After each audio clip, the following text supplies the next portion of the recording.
महाराज जी गौरपदं महान्तं गोविंद योगीन्द्र मठास्य शिष्यं श्री शंकराचार्यमठास्य पद्म पादं सहस्तामलकं च शिष्यं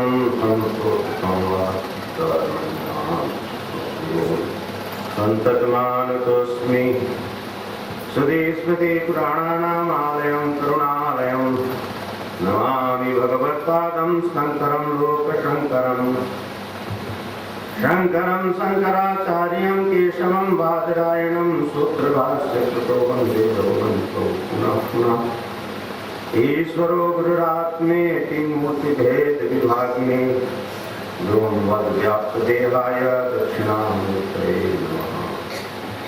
अशुभागिनिराचष्टे तनोति शुभसन्ततिं स्मृतिमात्रेण यत्पुंसां ब्रह्मतन्मङ्गलं परम् अतिकल्याणरूपत्वान् नित्यकल्याणसंश्रयात् स्मृतिम्यां वरदात्मा च ब्रह्मतन्मङ्गलम्। ओङ्कारश्चात् शब्दश्च द्वावेतौ ब्रह्मणा पुरा कण्ठं भित्त्वा विनिर्यातौ तस्मान्नाङ्गलितौ येरिमे गुरुभिः पूर्वं पदवाक्यप्रमाणतः व्याख्याता सर्ववेदान्तास् तान् नित्यं प्रणतोऽस्म्यहं तान् नित्यं प्रणतोऽस्म्यहम्। ॐ शान्ति शान्ति शान्ति। गुरुदेव भगवान् ओंकारेश्वर भगवान ममलेश्वर भगवान हर हर हर महादेव महादेव। श्री राम जय जय राम।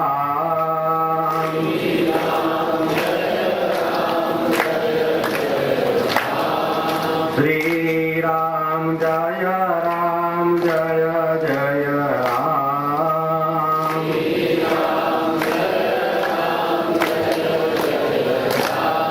श्री राम जय जय राम।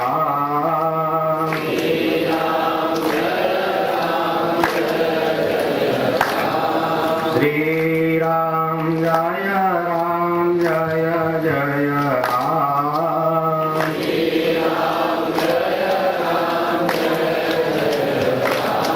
श्री राम जय जय राम।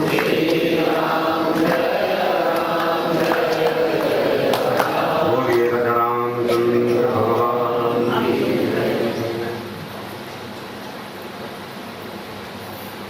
प्रातः स्मरणीय पूज्य ब्रह्मलीन गुरुदेव जी महाराज,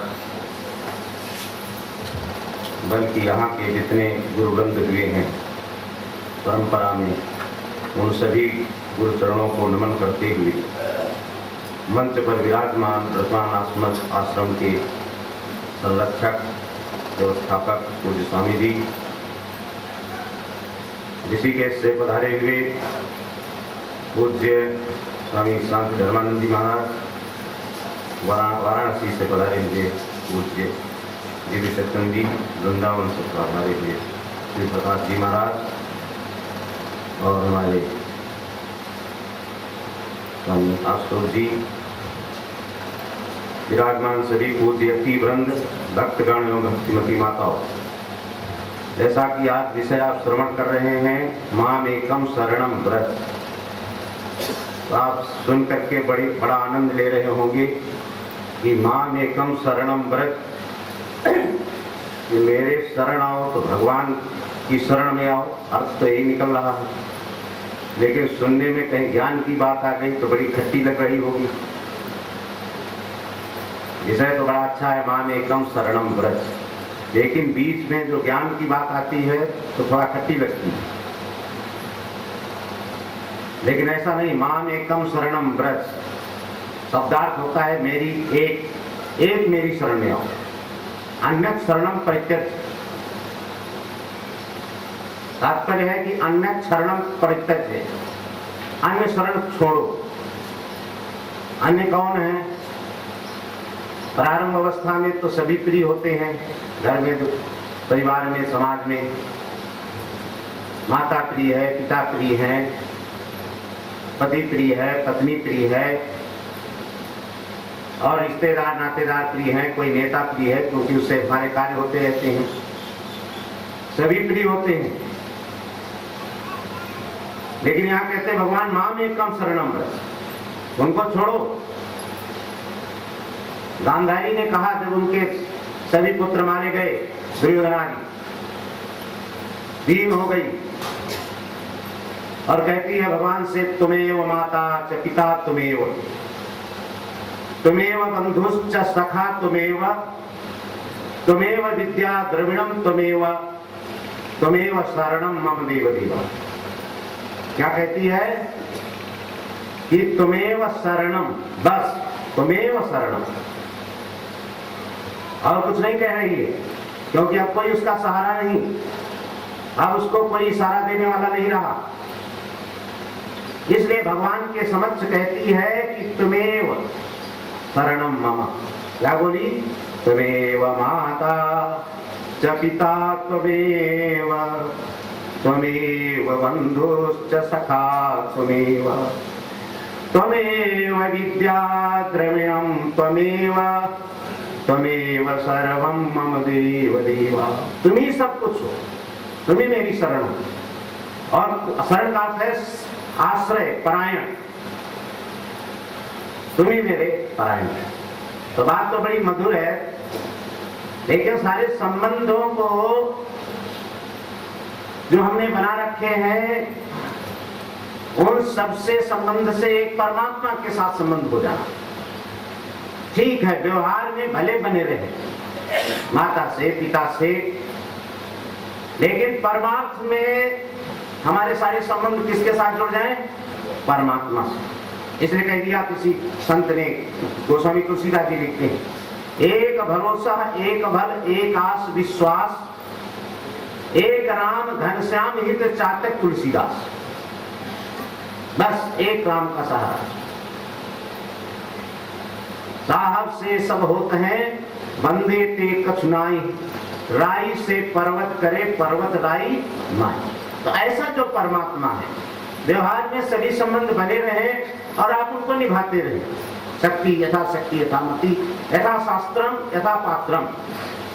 जैसा शास्त्र कहे जैसा पात्र हो, माता के साथ माता का, पिता के साथ पिता का, गुरु के साथ गुरु का, भाई के साथ भाई का, आपका जैसा बने व्यवहार निभाते रहो, उसमें तो कोई बात नहीं। इसीलिए कहा धर्मम चर सत्यम वर, शास्त्र कह रहे हैं।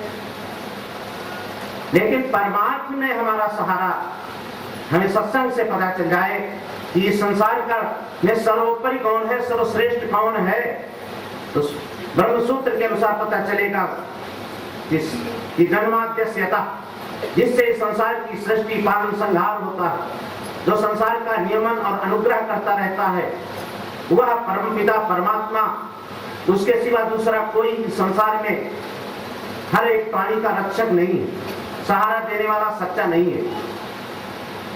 उसी के बारे में कहते हैं शास्त्र योनित्वात्, वही परमात्मा शास्त्र प्रमाणक है। अगर परमात्मा को जानना है ना, तो शास्त्र ही एक प्रमाण है। अगर हम शास्त्र, हमारे संत महात्मा पंडित विद्वान शास्त्र प्रचार न करते, कथा न करते, घूमते होते, तो भगवान क्या है, भगवान की क्या छवि है, ये कोई जान नहीं सकता था। इसलिए शास्त्र ही प्रमाण है और शास्त्र उसी से निकला है। तब तो समन्वया, सारा शास्त्र का उपदेश उसी परमात्मा के प्रतिपादन में ही लगा है, उसी में समन्वित। सज्जनों, तो ऐसा जो परमात्मा है वही सर्वश्रेष्ठ है और उसी परमात्मा ने अवतार लिया कृष्ण के रूप में, और कृष्ण के रूप में अवतार लेकर के अर्जुन से कह रहा है कि माम एकम शरणम व्रज, कि मेरी ही एक शरण में आ जाओ। बस वही आप श्रवण कर रहे हैं, उसी वही विषय है यहाँ पर। हम क्यों श्रवण कर रहे हैं? जैसे अर्जुन का निस्तार इसी उपदेश से है, भगवान के द्वारा दिए गए उपदेश से, उसी उपदेश से हमारा भी निस्तार, वही हमारी परंपरा में पठन पाठन में चलाया जा रहा है। गीता चलती है, उपनिषद चलते हैं, ब्रह्मसूत्र चलते हैं। इसलिए हम आज उस पर विचार कर रहे हैं। माम एकम शरणम व्रज, कि मेरी एक शरण में आ जाओ। शरण का बात बतला दी तो बड़ी मीठी बात है। मानस में लिखते गोस्वामी जी, सुखी मीन जा नीर अगाधा, सुखी मीन जा नीर अगाधा, जिम हरि शरण में एको बाधा। कितनी बढ़िया बात शरण की है कि मीन माने मछली अगाध जल में प्रसन्न सुखी रहती है, ऐसे ही जो भगवान की शरण ले लेते वो सुखी रहते हैं। सुखी मीन जा नीर अगाधा, जिम हरि शरण न एको बाधा। हरि के शरण में कोई बाधा नहीं होती। इसलिए बड़ी मधुर बात है, मधुर विषय है। क्या? माम एकम शरणम व्रज। अच्छा विषय है, लेकिन किस श्लोक का है? तो कह दिया शुरुआत में सर्वधर्मान परित्यज्य, कह दिया सर्वधर्मान परित्यज्य माम एकम शरणम व्रज, अहम त्वा सर्व पापेभ्यो मोक्षयिष्यामि मा शुचा। शरण की बात अभी सुन ली आपने, गांधारी की जैसी दृष्टि तुम्हें माता। और क्या सुना कि वो बड़ी सुखदायिनी है शरणागति। लेकिन वहां कहते हैं कि सर्वधर्मान परित्यज्य माम एकम शरणम व्रज। अब यहाँ क्या है? शब्दार्थ है कि सभी धर्मों को छोड़कर, और धर्म के साथ साथ लेते हैं अधर्म, अधर्म भी छोड़ो। ऐसा नहीं, धर्म क्या है? कोई कहे तो वेद विहित इष्ट साधनता को धर्म, और वेद निषिद्ध अनिष्ट साधनता को अधर्म। शब्दार्थ क्या है? वेद विहित इष्ट साधनता को धर्म, वेद निषिद्ध अनिष्ट साधनता को अधर्म। ये बालक, ये व्यक्ति नहीं जानता कि मेरा इष्ट भला किसमें है, हमारी जीवन की क्षति किसमें है। ये व्यक्ति नहीं जानता। क्यों नहीं जानता? क्योंकि इसमें दो दोष रहते हैं, ये लेकर के पैदा हुआ। कौन कौन? एक है करणा पाटो, दूसरी है अर्थ विप्लिप्सा। ये दो दोष पाए जाते हैं हर एक मानव में, मनुष्य में भी पाए जाते हैं, हर एक मनुष्य में। कौन? क्या शब्द का अर्थ है? करणा पाटो माने इंद्रियों में इतनी क्षमता, विशदता नहीं है, स्वच्छता नहीं है, निर्मलता नहीं है, यथार्थ ग्राहिता नहीं है। हमारी इंद्रियों में यथार्थ ग्राहिता नहीं है, हमारी इंद्रियां यथार्थ ग्राही नहीं है। इसीलिए कह दिया है कि वो परमात्मा ने इंद्रियों को बहिर्मुख बनाया, हिंसा कर दी। हिंसा तो क्या चीज है? क्या हिंसा कर दी? कि हमारी इंद्रियां यथाभूत अर्थ ग्रहण नहीं करती। बस व्यकरण स्वयंभू तस्मात् परांग पशुनात्मा। उसने एक प्रकार हिंसा, हिंसक तो क्या है? हमारी जो इंद्रियां हैं वो यथाभूतार्थ ज्ञान नहीं कर पाती। हमें जैसा देखना चाहिए, हमें वस्तु का यथार्थ बोध क्या करना चाहिए, पदार्थ क्या है और हम क्या देख रहे हैं। कोई है तुम्हारा मित्र, तुम उसे शत्रु समझते हो, तो ये तुम्हारी भूल है, यथाभूतार्थ दृष्टि नहीं है। कोई है शत्रु लेकिन तुम उसे मित्र समझते हो, बस यथाभूतार्थ दृष्टि नहीं है। शास्त्र हमें यथाभूतार्थ दर्शन देता है। शास्त्र हमें क्यों बनाना चाहिए, शास्त्र हमें प्रतिदिन क्यों पढ़ना चाहिए, सत्संग हमें क्यों सुनना चाहिए, कोई प्रश्न करे तो सबसे बड़ा इसका सवाल का उत्तर यही है कि हमें शास्त्र यथाभूत दृष्टि प्रदान करता है। हम सत्य को सत्य समझेंगे। अगर हम सत्य को सत्य नहीं समझे तो महती विनष्टि हो जाएगी। ये चेद अवेदी दत्त सत्यमस्ति, ये चेद नवेदीन महती विनष्टि। भूतेषु भूतेषु विचित्य धीरा प्रेत्यस्मान् लोकाद् वृता भवन्ति। इसलिए शास्त्र हमें, श्रवण हमें सबसे बड़ा लाभ देता है। बहुत लोग कहते क्यों सुने, क्यों पढ़ें? पेट भरने से और जो है सब कुछ कमाने से नहीं होगा। शास्त्र सुनेंगे, शास्त्र प्रतिदिन कुछ न कुछ पढ़ेंगे तो आपको कालांतर में, दीर्घ समय में, काल आने पर आपको एक दृष्टि देता है, एक जो है सम्यक दृष्टि देता है, जिससे आप सही नजर से आप वस्तु को देख सकते हैं।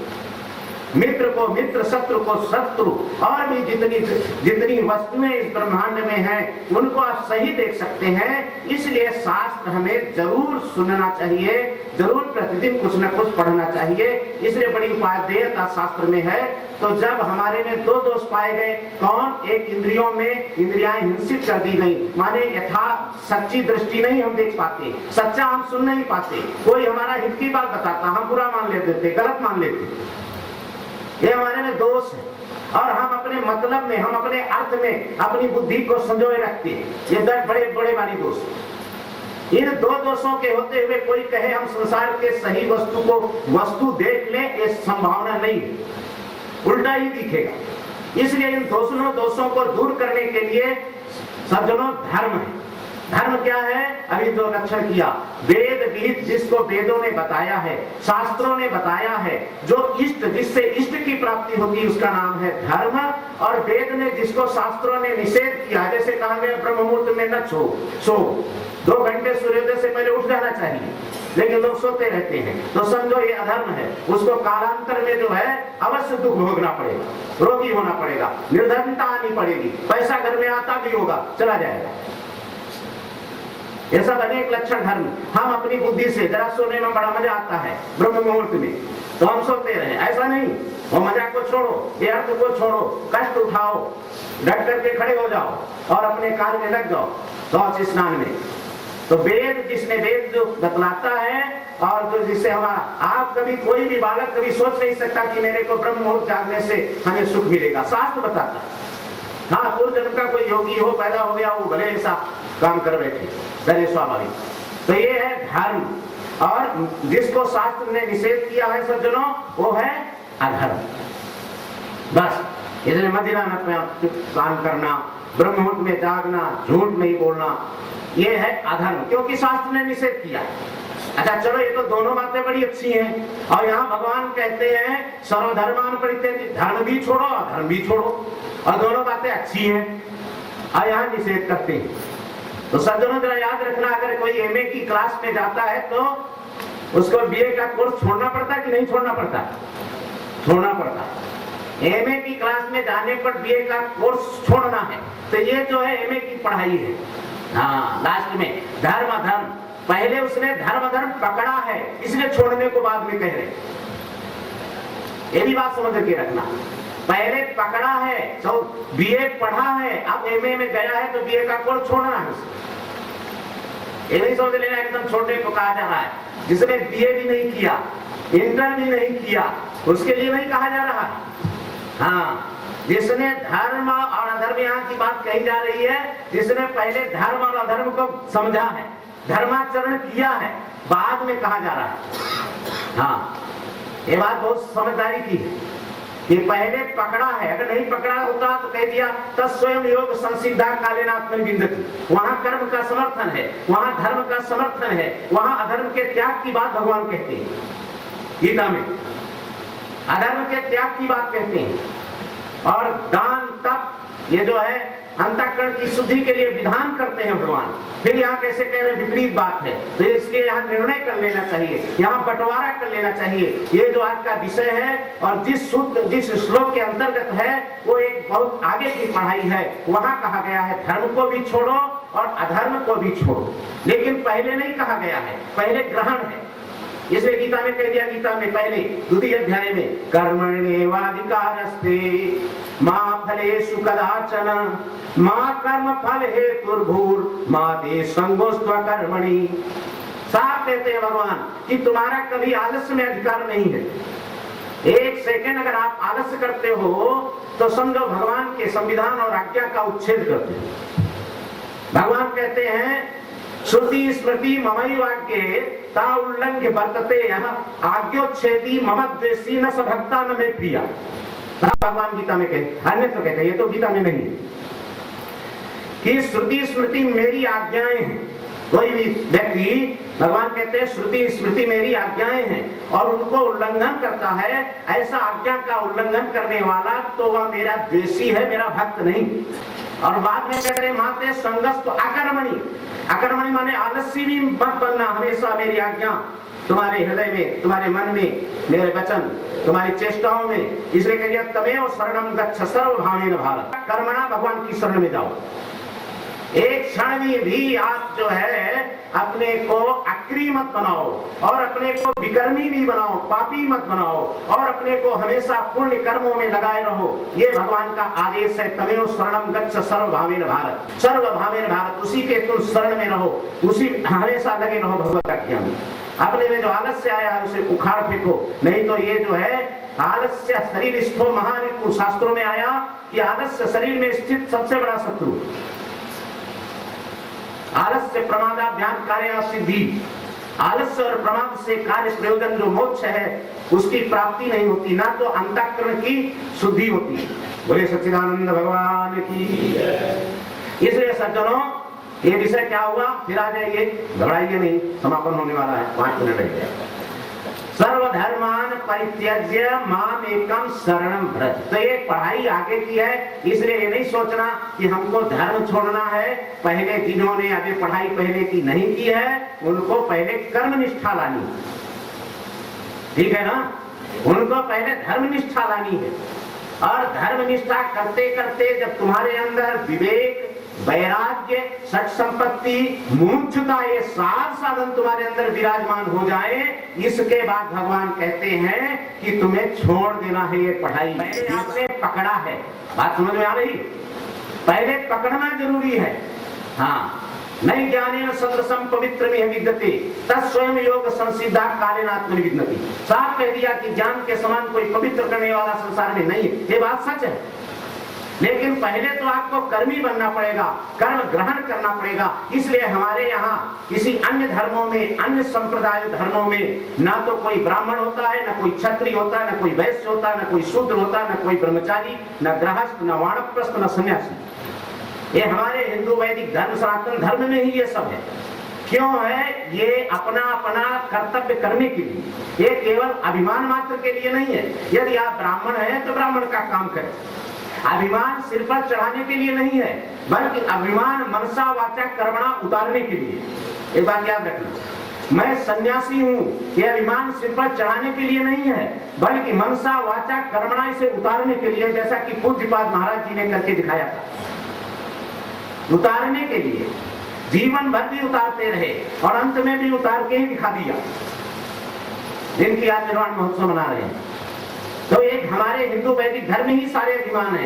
ये क्यों है? ये मैं पत्नी हूँ, मैं पति हूँ, मैं पिता हूँ, मैं माता हूँ, ये सब अभिमान अपने कर्तव्य पालन के लिए है, केवल मिथ्या अभिमान करने के लिए नहीं है सज्जनों। और जब कोई अपने कर्तव्यों का पालन करता है, उसकी एक सीमा है।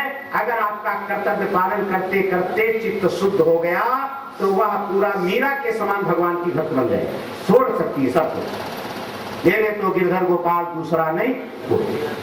तो यहाँ सारांश बात इतनी बतानी है कि देखिए वहां जो आया है, इसलिए पहले कर्म निष्ठा का विधान है और बाद में कह दिया सर्वधर्मान परित्यज्य माम एकम शरणं व्रज। क्योंकि वो ईश्वर की जो प्राप्ति है ना, वो ज्ञान से होती है, ज्ञाने देव कैवल्यम।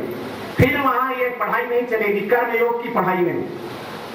परमात्मा को पाना है तो ज्ञान से होगी। इसलिए अंत में जब कर्म करते करते चित्त शुद्ध हो जाए, विवेक, वैराग्य, सत संपत्ति, मुमुक्षुता, ये 4 साधन आपके जीवन में आ जाए, तब भगवान कहते हैं धर्म भी छोड़ो, अधर्म छोड़ो। और माम एकम माने ये विचार करो, एक ही सच्चिदानंद ब्रह्म सर्वत्र एक सत समाया हुआ है।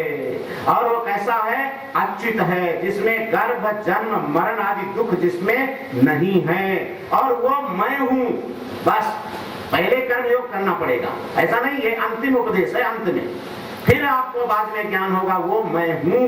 ऐसा जब आप अभ्यास करेंगे तो पंक्ति लगा लीजिए, समय भी समापन हो रहा है। सर्वधर्मान परित्यज्य मामेकम शरणं व्रज अहं त्वा सर्व पापेभ्यो। फिर भगवान कहते हैं जब इस प्रकार चिंतन करोगे मैं ही हूं, वही ब्रह्म परमात्मा तत्व, ये जब आपका अनुभव होगा, चिंतन होगा, तो आप मोक्षयिष्यामि का अर्थ करते हैं कि मैं अपने स्वरूप को आपके आगे प्रकट कर दूंगा। बस अपने स्वरूप को प्रकट कर देंगे। और कैसे हो जाओगे? सर्व पापेभ्यो, सभी धर्म और अधर्म के बंधन से छूट जाओगे। अधर्म तो साक्षात बंधनकारी है और धर्म भी स्वरूपता नहीं है। अगर वो स्वरूपता बांधता तो धर्म का विधान नहीं किया जाता, लेकिन फल उसका बंधनकारी। अगर धर्म में लगोगे तो आप जो है क्या होगा, आपको अनेक योनियों में जाना पड़ेगा, जन्मना पड़ेगा, भोगों में लगना पड़ेगा। इसलिए परिणामतः धर्म भी बंधनकारक है, जन्म मरण देने वाला है। इसलिए वहां कहा गया, भगवान कहते हैं कि तुम धर्म और बंधन अधर्म के बंधनों से मैं छुड़ा दूंगा। अगर वही धर्म आप निष्काम भाव से करते हो ना, तो आपके चित्त को शुद्ध करता है। इसलिए स्वरूपता बाधक नहीं है, वो फलता बाधक है। अगर फल में आसक्त होते हो तो धर्म बाधक है। लेकिन भगवान यहाँ कहते हैं तुमको हम धर्म से भी मुक्त कर दूंगा, अधर्म से भी छुड़ा दूंगा और तुम्हारा मोक्षयिष्या माने तुम्हारे अपने स्वरूप को प्रकट कर दूंगा। जो तुम्हारा क्या स्वरूप है? शिवोहम शिवोहम सच्चिदानंदोहम पूर्णोहम पूर्णोहम प्रेम स्वरूपोहम। ये जो आपका स्वरूप है ना, भगवान कहते हैं मैं उसको भगवान प्रकट करेंगे। क्यों? आप अपने अभिमान से नहीं प्रकट हो सकते। हाँ, क्योंकि ज्ञान जो है वस्तु तंत्र प्रमाण तंत्र है, कर्तृ तंत्र नहीं है। इसलिए उसका विचार करेंगे जब हम सभी धर्म को छोड़ेंगे, क्योंकि ज्ञान में फिर कर्म का समुच्चय नहीं है। ज्ञान की साधना में कर्म का समुच्चय नहीं है। इस श्लोक से इसलिए भगवान संन्यास का विधान करते हैं। सर्वधर्मान परित्यज्य मामेकम शरणं व्रज से यहाँ संन्यास का विधान है। इसलिए अंतिम पढ़ाई है, ये भी बात समझ लेना। और संन्यास का विधान करके जब तुम विचार में लग जाओगे कि एक ही सच्चिदानंद घन परमात्मा सर्वत्र व्याप्त है, वही मैं हूँ, नास्ति मत्ता अन्यत् किंचित, मेरे से भिन्न कुछ नहीं है, तो भगवान आपको धर्म अधर्म के बंधनों से छुड़ा करके अपने स्वरूप को प्रकट कर देंगे। और जब स्वरूप साक्षात्कार हो जाएगा तो वहाँ फल है, सिद्ध कथन है मां सुचा, तुमको शोक रहेगा नहीं। और शोक का मतलब तुम सभी बंधनों से छूट जाओ। कौन कौन बंधन है? अहंकार से लेकर के देह पर्यंत जितने बंधन हैं, इन सब से छूट जाओगे और तुम मुक्त हो जाओगे। बोलिए सच्चिदानंद भगवान की जय, ओंकारेश्वर भगवान की जय। सुंदर ढंग से हमको समझाया ज्ञान के बाद दोष क्या है, इंद्रियों का करना पाठो अर्थ शिक्षा, और धर्म जो शास्त्र है उसका श्रवण, उसका सत्संग अवश्य करना चाहिए। बिना उसके स्थिर दृष्टि यथार्थ क्या है, सत्य क्या है, झूठ क्या है, ये समझ नहीं मिलती है। और ये बता दिया कि जो सारे कर्मकांड है, धर्म का आचरण है, ये मानव जीने की पढ़ाई है। जब इसको व्यक्ति ठीक से कर लेगा, ईश्वर को अर्पित करते हुए फल की इच्छा छोड़ करके, तो ये पढ़ाई उसकी पूरी हो जाएगी। फिर इसे छोड़ करके जो पढ़ाई MA की है, वह निरंतर सब कर्म छोड़ करके एक ब्रह्म का चिंतन, स्वरूप का चिंतन, उसमें पहुंच जाएगा और वहां पहुंच के जितने पाप हैं उनसे मुक्त हो जाएगा। जो पधारे हैं काशी से स्वामी देव चेतन जी महाराज, तो उनका वक्तव्य इसमें कुछ शेष रह गया अधूरा, तो उनसे अनुरोध है वो संक्षेप में अभी हमको सुनाएंगे उसको।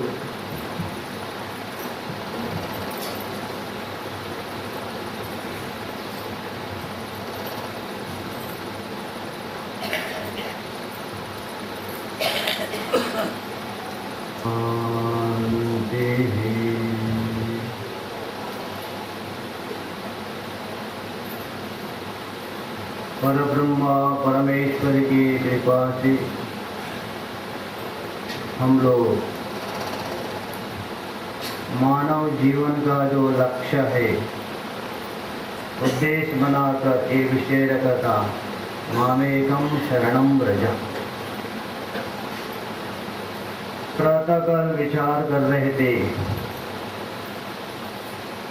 मामेकम शरणम व्रज, ये श्लोक का दूसरा पाठ। उसके पूर्वार्ध में सर्वधर्मान परित्यज्य, उस सर्वधर्मान परित्यज्य में धर्म क्या चीज है उसके ऊपर हम लोग विचार करते हैं। क्योंकि शास्त्र में एक नियम है, वाक्यार्थ बुद्धित्व अवच्छिन्नम प्रति वाक्यार्थ घटक यावत् पदार्थ ज्ञानम कारणम। किसी वाक्यार्थ हो अथवा किसी श्लोकार्थ हो तभी अर्थबोध होता है। उस वाक्य में हो अथवा श्लोक में विद्यमान समस्त पदार्थों का ज्ञान होना चाहिए। ज्ञान भी दो प्रकार है, एक त्याज्य होता है, एक ग्राह्य भी होता है। एक को जाना जाता है त्याग के लिए और एक को ग्रहण करने के लिए। पिछले हम लोग वहां विचार कर रहे थे धर्म के विषय में, और धर्म का लक्षण भी मैंने बताया था। मनुज ने वहां दशकम धर्म लक्षणम कहा है। और उसके बाद ये जो 10 व्यक्ति हैं धर्म को नहीं जानते हैं, विदुर जी धृतराष्ट्र को बता रहे, दश धर्मा न जानन्ति धृतराष्ट्रा निबोधतान। हे राजन, ये 10 व्यक्ति है धर्म को नहीं जानते। कौन है वे? मत्तः प्रमत्त उन्मत्तः श्रांता क्रुद्धो बुभुक्षितः और त्वरमाणः। अर्थात ये 10 है। सबसे पहले वहां मत्त कहा गया। मत्त का मतलब जैसा कोई व्यक्ति मदिरा पान करता है मस्त हो जाता है, और वो व्यक्ति नहीं जानता है धर्म। इसी प्रकार ये जो विषय रूप मदिरा पान जिसने किया है,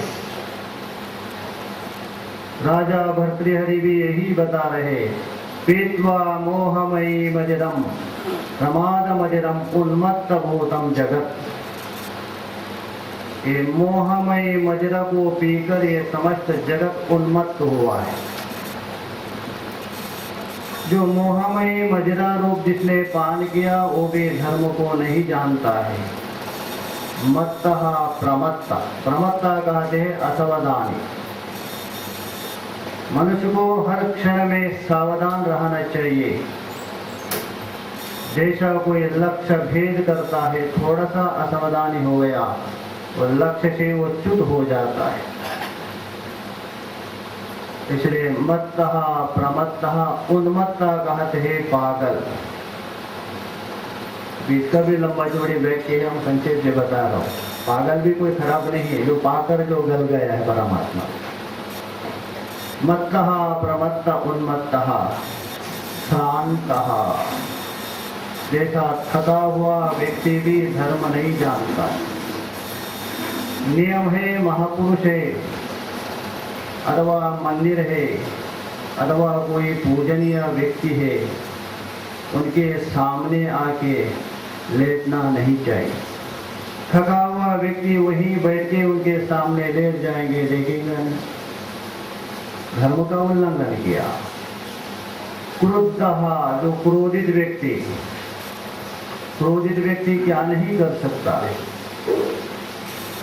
अपने गुरुदेव है, माता पिता है, उनको भी कुछ बोल पड़ेगा, वो भी धर्म नहीं जानता है।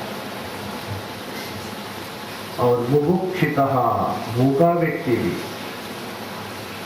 जैसा बहुत भूखा व्यक्ति है वो नहीं देखता है जो भोजन बनाया है भगवान को भोग लगाना है, अथवा हमारे जो पूज्य गुरुदेव को खिलाया है, माता पिता को खिलाया, ये नहीं देखता। सामने भोजन आते हुए खाने शुरू करता है, धर्म का उल्लंघन करता है।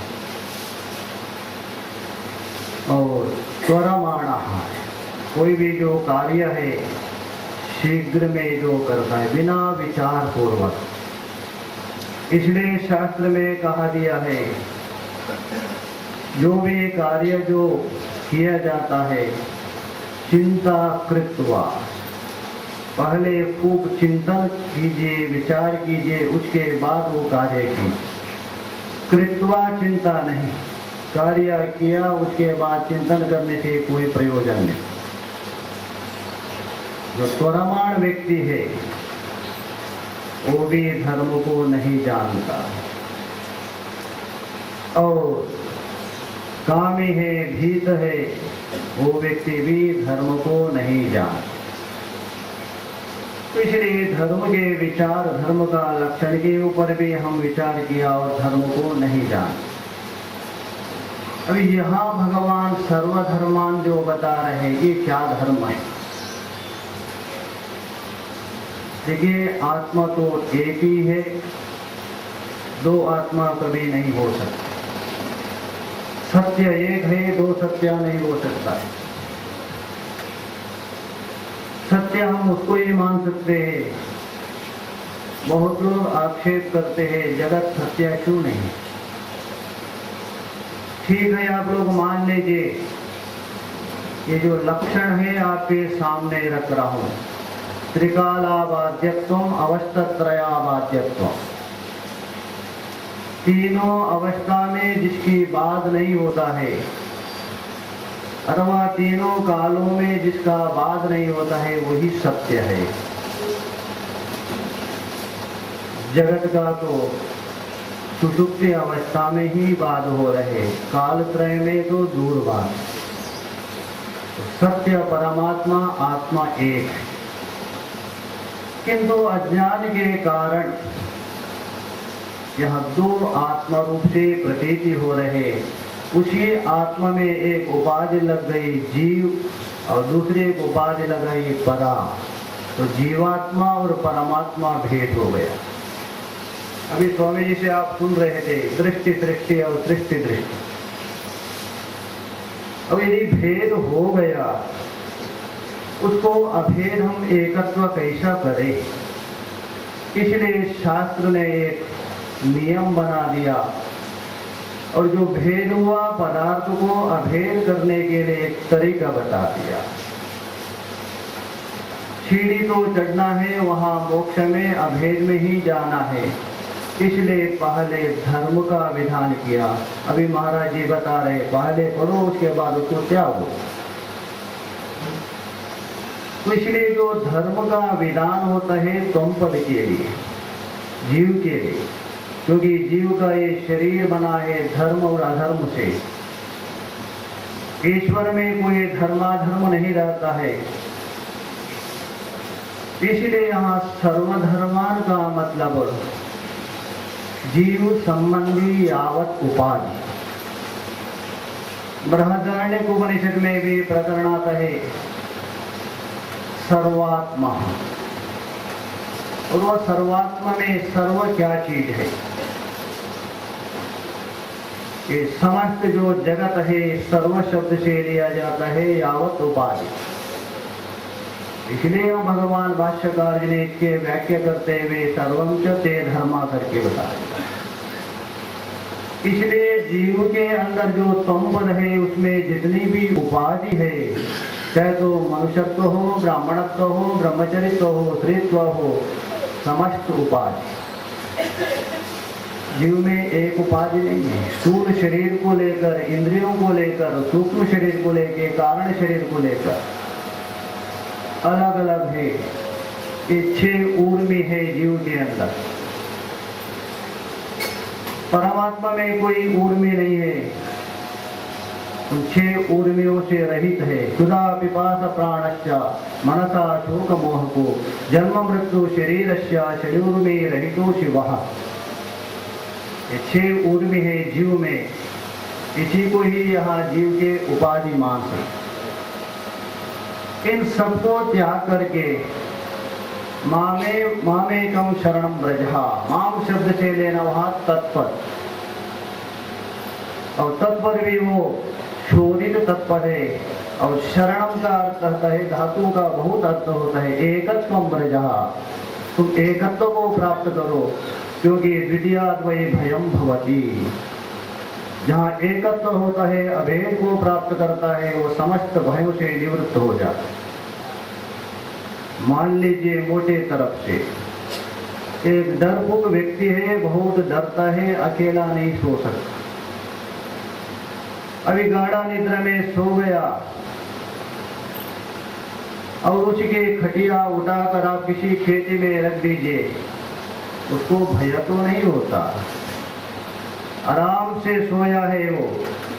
भया कभी होता है जहाँ जग गया तभी उसके अंदर घबराहट आता है, अरे मैं कहाँ सोया हूँ, या कोई है ही नहीं। कारण ये है गाढ़ा निद्रा में वो अज्ञात ब्रह्म के साथ एक ही भाव हुआ था, वहां भय नहीं हुआ। अब जिस समय में जग गया, प्रातःकाल में भी मैंने बताया था, हमारा मन है विषयों के साथ संबंध होता है, वहां से भय शुरू होता है। इसलिए जब तक एकत्व को प्राप्त नहीं होता, जब तक एकत्व भाव का अनुभव नहीं करता, तब तक वो भय से मुक्त नहीं होता।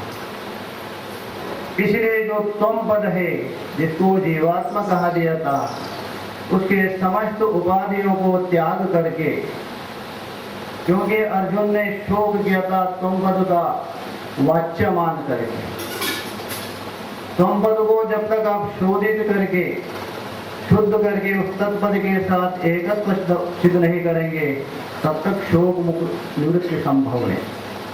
इसलिए जो माम पद से बताया हुआ जो तत्पद है, उसमें एकत्व को प्राप्त करो। वहां भी देखिए एक शब्द प्रयोग कर रहे, एक से आप उपलक्षण लीजिए, सजातिया विजातिया स्वागत आदि भेद से रहित। संसार में अनेक प्रकार का भेद है, किंतु उस अनेक प्रकार का भेदों को इन तीनों में ही अंतर्भूत किया है। लंबा चौड़ा में विस्तार ना करते हुए बस इसका तात्पर्य ये है, जो जीव भाव को तुम त्याग करके अथवा जीव के समस्त उपाधियों को त्याग करके उस परमात्मा के शरण में जाना, मतलब एकत्व को ही प्राप्त करना, यही क्या है गीता का प्रधान उद्देश्य। ये उत्तम अधिकारी के लिए, यदि कोई उत्तम अधिकारी ना हो, चलो आप शरणागति परख भी लीजिए, कोई आपत्ति नहीं। यद्यपि शरणागति परख लेने पर उपक्रम उपसंहार के साथ विरोध तो आता है, वो भी चलो स्वीकार है, कोई आपत्ति नहीं। तो इसलिए मामेकम शरणम व्रज, देखिए पूर्व वाक्य में जो बताया था वही उत्तर वाक्य में बता रहे। माम शब्द से जो बताया था उसको अहम शब्द से बता रहे। सर्वधर्मान कहा दिया था, उसमें यहाँ पाप शब्द से बता रहे, कोई अलग नहीं है। इससे ये सिद्ध होता है गीता का तात्पर्य है शोक निवृत्ति में है। और उपनिषद में प्रतिपाद्य जो तत्वमसि वाक्य के द्वारा बोध होता है अहम ब्रह्मास्मि, उसी को ही प्रतिपादन कर रहे। वहां तक पहुंचने के लिए मार्ग भिन्न भिन्न होगा। इसलिए हाँ भगवान बता रहे, अर्जुन जितने भी तेरे अंदर जो जीवत्व भाव हो अथवा शरीरत्व भाव हो, क्षेत्रत्व भाव हो, सबको त्याग करके उस ईश्वर के साथ एक हो, तभी दुख निवृत्ति है। इतना ही कहता हुआ मेरा वचन को यही विराम देता हूँ। सबको नमो नारायण। ओम शांति। पूज्य स्वामी जी ने उनको समझाया है स्वयं पद मतलब जीव, उसकी जो उपाधियाँ हैं जीव भाव है, उसे छोड़ करके तत्पद मतलब परमात्मा, उसके साथ एकता करना, इसका विचार करना, यही यहाँ शरण है। और इसके द्वारा ही ज्ञान प्राप्त होकर के पापों से मोक्ष होता है। अब अंतिम में मैं अनुरोध करता हूँ आश्रम के वर्तमान परमाध्यक्ष पूज्य स्वामी जी महाराज से कि वे भी अपने अंतिम उद्बोधन में हम सभी को इस विषय पर विशेष प्रकाश डाल करके कृतार्थ करेंगे।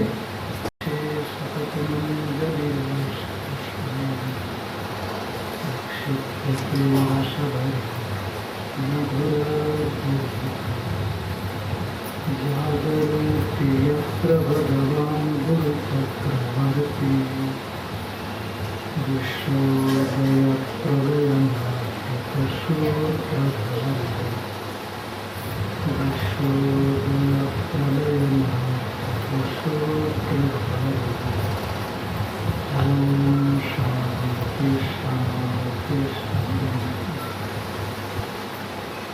मंचासीन सभी पूज्य संत चरण,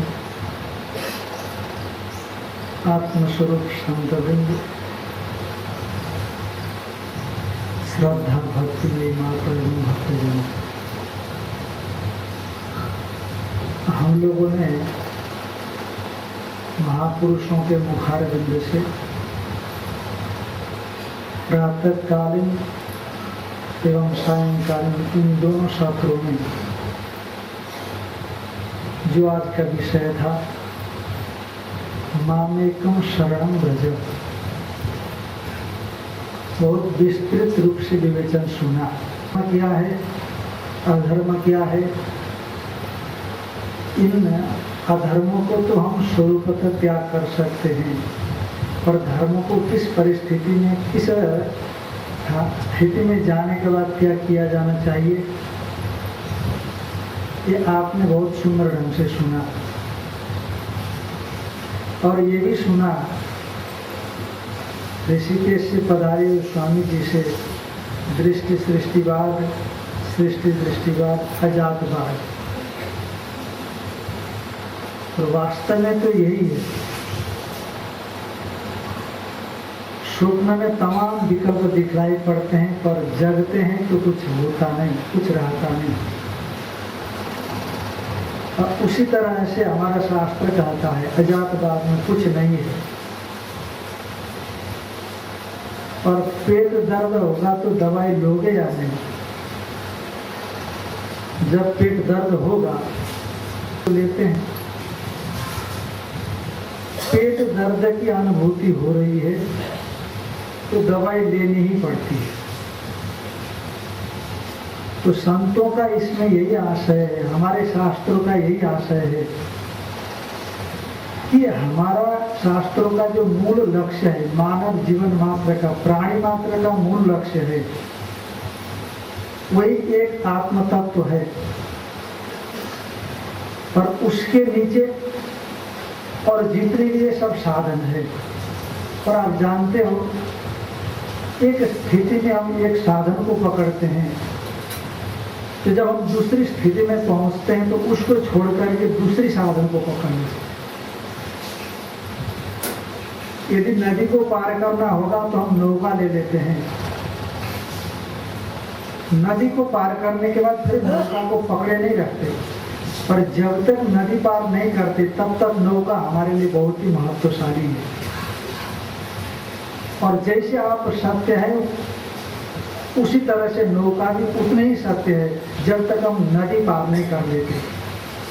पर नदी पार कर लिए, अब नौका को पकड़ करके हम नहीं बैठते, आगे जो हमें रास्ता मिलेगा, जो गाड़ी मिलेगी, उसके माध्यम से आगे निकल जाते हैं। तो स्थितियां हैं साधक के जीवन में, उसके मन की भिन्न भिन्न प्रकार की स्थितियां हैं। उन स्थितियों को ध्यान में रखते हुए शास्त्रकारों ने साधन बताए। आप देखते हैं वैसे तो हमारे संतों ने बता दिया, महापुरुषों ने बता दिया, कुछ भी बताना मुझे नहीं लगता शेष है, पर फिर भी कुछ मुझे भी बोलना ही है। तो कुछ वही पुनरावर्तन करना है भिन्न शब्दों के माध्यम से, कि जैसे कि हमने कहा एक स्थितियों में जाकर के साधनाएं बदल जाती है। बचपन में हम रहते हैं तो खिलौने प्यारे लगते हैं, और थोड़ा बड़े हो जाते हैं तो खिलौने फेंक देते हैं, दूसरी चीजों को पकड़ लेते हैं, और बड़े हो जाते हैं तो और चीजों को पकड़ लेते हैं। वैसे ही यहाँ पर भी यदि हमारी मनस्थिति कमजोर है तो कमजोर मनस्थिति के हिसाब से हमको साधना पकड़नी होगी। यद्यपि जाना आपको उसी आत्म तत्व में है, माम एकम शरणम व्रज। अभी हमारे काशी से पधारे हुए स्वामी जी ने कहा ना, पाकर के जो गल गया वो पागल है, उसी पागल को आपको प्राप्त करना है। यह पागल होने का मतलब हो गया कि उसी आत्म तत्व को आपने प्राप्त कर लिया। तो जो आत्म तत्व को प्राप्त कर लिए वो क्या हो गए? पागल, पा करके सांसारिक जो मल है, अभ्यास आदि वो सब गल है, जाना वही है।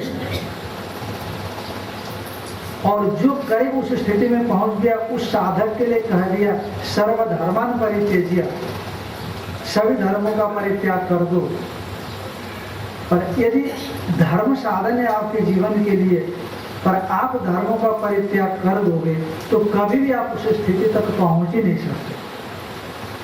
इसलिए हमारे शास्त्रों में दो प्रकार के साधन, वेद से लेकर के आप गीता तक देखेंगे तो विशेष करके प्रवृत्ति और निवृत्ति दो मार्ग बताए। ईशावास्य उपनिषद के शुरुआत में हम देखते हैं ईशावास्य इत्यादि मंत्र से निवृत्ति मार्ग बता दिया, ज्ञान योग को बताया, कर्म निवाधिकारस्ते पूर्वम नियमः कर्माणि इत्यादि के द्वारा कर्म मार्ग को बताया। और उसी तरह से छांदोग्य उपनिषद में आप, बृहदारण्यक के उपनिषद में आप देखेंगे तो वहां पर भी कामना करने वाला और कामना न करने वाला इस प्रकार से विभाजन करके दो प्रकार के मार्ग बता दिए।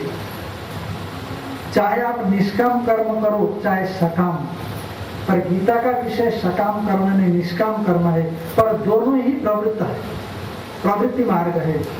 पर निष्काम कर्म हमें धीरे धीरे धीरे निवृत्ति की ओर ले जाता है, ज्ञान योग की ओर ले जाता है, पर जो सकाम कर्म है वो हमें निष्कामता की ओर नहीं ले जाता।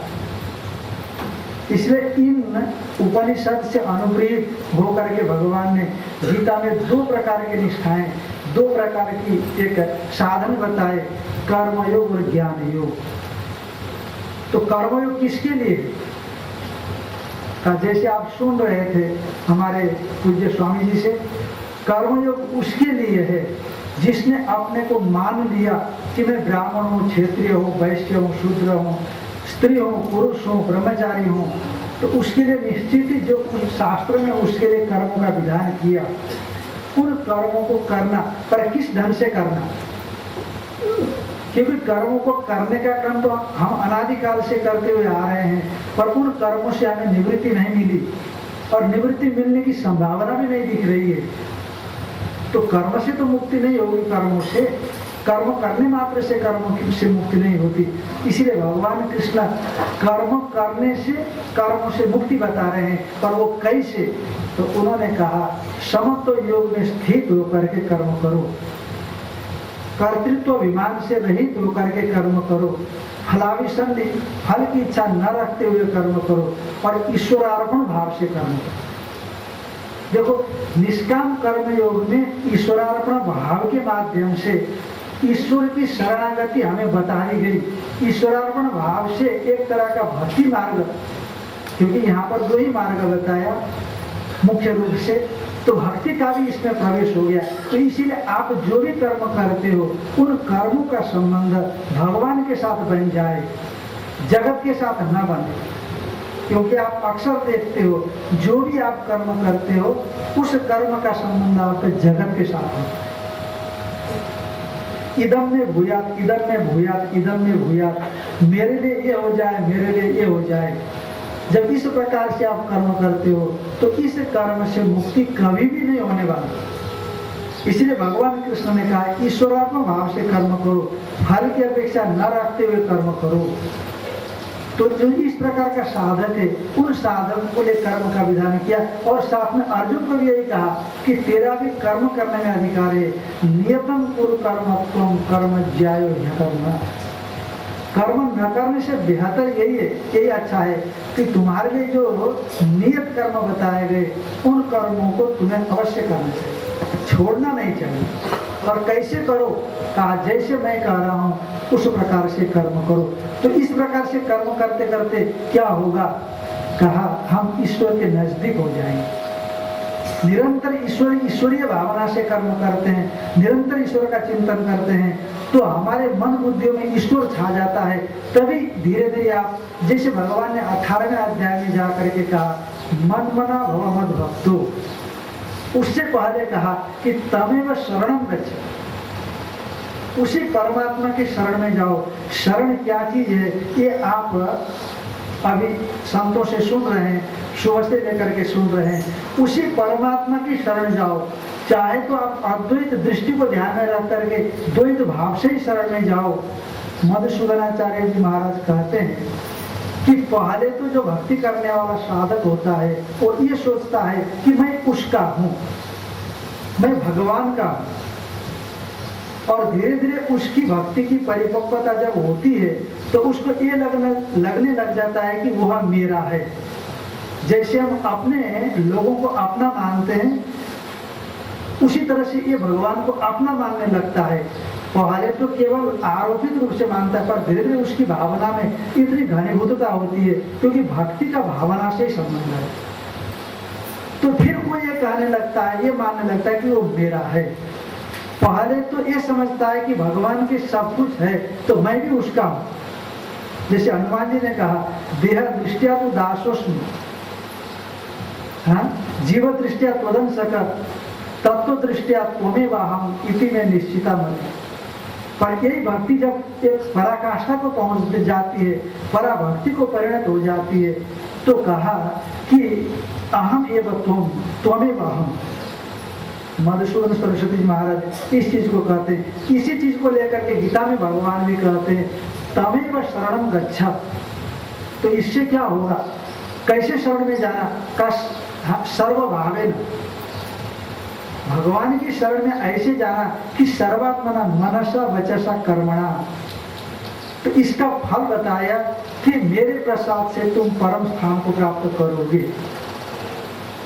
तो भगवान की भक्ति कैसे प्राप्त कर सकते हैं, तो आगे संतों ने आपको सुनाया, मन मना भाव मत भक्त इत्यादि क्रमशः हेतु हेतु भाव बताया कि मन मना भगवान में ही मन वाले हो तो कैसे हो, का निरंतर भगवान का चिंतन करते रहो। चिंतन भी नहीं बनता महाराज, का उसके लिए कर्म करो।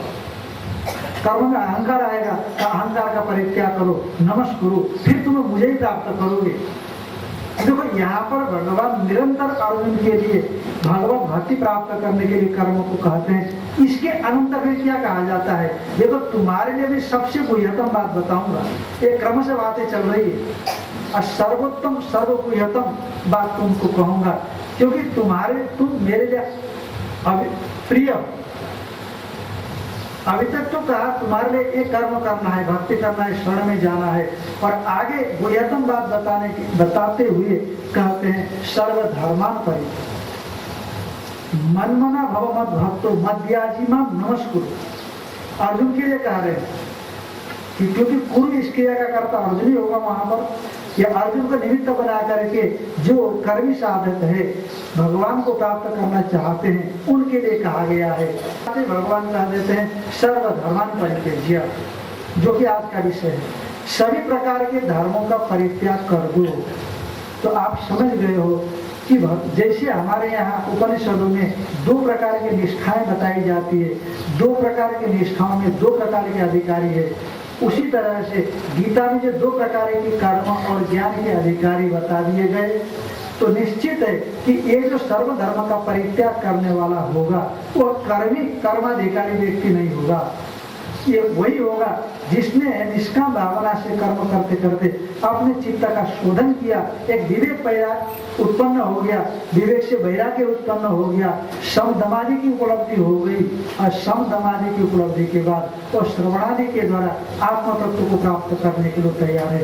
तभी तो श्रवण करेगा ना, तभी समदमादि की उपलब्धि होने के बाद श्रवण करेगा, तो उसको ऐक्य बोध होगा कि माम एकम शरणम व्रज, धर्म और अधर्म दोनों को त्याग करके, माने धर्माधर्म का त्याग का मतलब है कि सर्व कर्म संन्यास। जो स्वाभाविक कर्म है उनको आप क्या त्याग करोगे, जब तक शरीर तब तक प्राण चलते रहेंगे, और जब तक आंख है रूप को देखती रहेगी, जब तक अन्य इंद्रियां हैं उनका व्यापार होता ही रहेगा। पर उसमें आपका जो अहंकार है वो अहंकार का परित्याग होगा, और शास्त्र विहित जो कर्म होंगे, इस स्थिति में पहुंचने के बाद वह स्वयं त्यागेगा, स्वयं उससे छूट जाता है। जैसे पेड़ में फल पक जाता है तो आपको तोड़ने की जरूरत नहीं रहती है, अपने आप गिर जाता है। तो उसी तरह से इसका भी जो अंतःकरण है उससे कर्म का अस्तित्व एक तरह से मिट गया। कब तक कर्म करते रहे, अब मुझे अपने स्वरूप को जानना है, कर्म उससे अपने आप छूट जाता है, कर्म छोड़ने की जरूरत नहीं पड़ती। यदि छोड़ेगा तो कभी पकड़ेगा, क्योंकि छोड़ने का भी अभिमान होता है उसके अंदर में कि मैंने छोड़ा है। यदि अभिमान रहेगा तो कभी पकड़ सकता है। इसीलिए भगवान कहते हैं कि अभिमान करने से बेहतर है कि तुम निरभिमान होकर के करते रहो, तो एक दिन तुम सचमुच कर्मों को छोड़ सकते हो। और जब छोड़ सकते हो तब जैसे वेदांत ने कहा तब तुम असी अहम ब्रह्मास्मि इत्यादि जो वाक्यों के द्वारा अभेद का कथन किया, उस अभेद की तुम शरण में जाओगे, अभेद को तुम प्राप्त करोगे। तो ऐसी स्थिति में भगवान कहते हैं कि तुम्हारे अंतःकरण में अभिव्यक्त होकर के मैं मुक्त कर दूंगा। नाशयाम्यात्म भावस्थो ज्ञान दीपे न भास्वता। हमारे अंतःकरण के अंदर कोई भगवान प्रकट होकर के हमारे जो अज्ञान है उस अज्ञान को नष्ट कर देगा। इस प्रकार से भगवान हमारे सामने में प्रतिज्ञा करते हैं। इसलिए उत्तम अधिकारी की बात है, और जो सामान्य स्तर का अधिकारी है उसको तो निश्चित ही धर्म करना ही चाहिए। पर धर्म करने का स्वरूप क्या होना चाहिए? जैसे भगवान ने गीता में कहा, ईश्वर को साथ में रख करके करना चाहिए, निरंतर उसका चिंतन करते हुए करना चाहिए। हाँ, ये तो सर्वाणी कर्माणि मयि सन्न्यस्य मत्परा। चाहे आप कर्म करो, उस कर्म को भगवान को समर्पित करो, मन से करो, और जो कर्म से होने वाला फल है उसको समर्पित करो। और नित्य निरंतर इस प्रकार का समर्पण से और आत्म तत्व की उपलब्धि के लिए आप कोशिश करते रहोगे, वो दृष्टिकोण को ध्यान में रख करके चलोगे, तो भगवान की जो प्रतिज्ञा है कि वो मेरे प्रसाद से वह जो अधिष्ठान भूत मेरा स्वरूप है उसको प्राप्त कर सकता है। तो निश्चित है कि हम भी उस परमात्मा के स्वरूप को प्राप्त करते हैं। तो आज का जो सत्र है यहीं पर पूरा होता है। संत महापुरुष ने बड़ी कृपा के साथ अपना अनुभव, शास्त्रीय बोध, शास्त्रीय जानकारी आपको सम्यक ढंग से अच्छी तरह से प्रस्तुत करने की कोशिश की। हम तो बारंबार आपको सुनाते ही है, पर ये जो आगंतुक संत लोग हैं अपना अनुभव और शास्त्रीय बोध, हाँ, विभिन्न प्रकार के उपायों के माध्यम से आपको सुनाते हैं। इसीलिए मैंने आशुतोष जी से कहा कि मेरे लिए आप कम समय दो, कोई बात नहीं, पर संतों के लिए आप पर्याप्त समय दो, ताकि हम लोग उनसे अधिक से अधिक ज्ञान अर्जन कर सकें। तो आप इनसे सुनी हुई बातों को अपने हृदय में आत्मसात करने की कोशिश करते रहें। मानव मदा से यही प्रार्थना है। इतनी बात कहते हुए अपनी वाणी को विश्राम देते हैं। हरि का तो स्वामी जी ने बड़े सुंदर ढंग से समझाया किस प्रकार कर्म का हम करते रहेंगे ईश्वर के लिए तो स्वतः कर्म छूट जाएंगे। एक अनुरोध है सभी से, भक्तों से, सभी से, संतों से, कि हम लोग बड़े दूर से आप यहाँ आए हैं। सबका कर्तव्य यही है कि यह सत्संग शुरू होता है उसके पहले आप पहुँच जाएं और बैठ के ऐसा प्रयास करें कि हम एक बात भी हमसे न छूटे। इसीलिए आप दूर से आए हैं पैसा खर्च करके, तो प्रयास कीजिए कि इस विषय में प्रमाद न हो। शास्त्र कहता है प्रमादो है मृत्यु। जो काम करना जिस समय वो न करे वही मृत्यु है। इसे ध्यान रखिए। सत्संग का जो समय है सुबह 8 बजे और शाम को 3 बजे, तो इससे पहले ही सभी लोग यहाँ उपस्थित हो जाएं और प्रयास करें कि जितना भी हम लोग दे रहे हैं वो हम ग्रहण कर सकें। यही प्रयास करेंगे।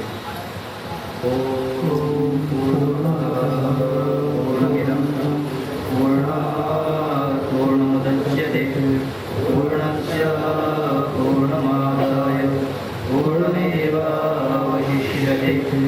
ॐ शान्ति शान्ति शान्ति। शङ्करं शङ्कराचार्यं केशवं बादरायणं सूत्रभाष्यकृतो वन्दे भगवन्तो पुनः पुनः। ईश्वरो गुरुरात्मेति मूर्तिभेदविभागिने व्योमवद्व्याप्तदेहाय दक्षिणा